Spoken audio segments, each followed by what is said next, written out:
कहीं करी रहा है उनको बैठो है।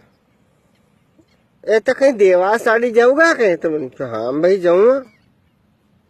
गोपी की नवी साड़ी है, गोपी की नवी साड़ी है।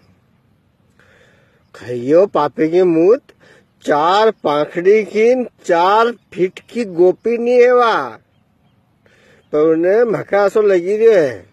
मारा आसो लगी रही है कि जितना अपना देश का अंग्रेज ने लूटे उतरे गोपी ने लूटी लिए है अभी अपना 2-3 साल में।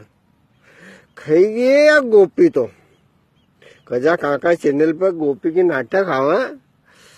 हे भगवान। और कहीं मालूम हर 10 मिनट में साड़ी बदलती होगी वह। धूम मचाई रखी है उन्हें आखा देश में।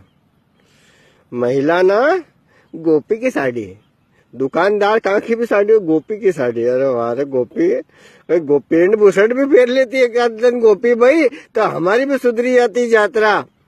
उन्हें गोपी को ना वीडियो का माध्यम से कहना चाहिए हूँ कि जो है एक दिन पेंट बुशर्ट पहन ले तू और फिर देखा ही कितनी पेंट बुशर्ट पहना है। हाँ यार, इंदर पटेल को सब दोस्त ना के राम राम। और एक नए वीडियो डालियो है यूट्यूब पे। आप सभी मित्रों का साथ चाहिए, एक बार उके देखो जो आप, और हो सके तो हमारा साथ देने की कोशिश कर जो। सबके जय श्री राम।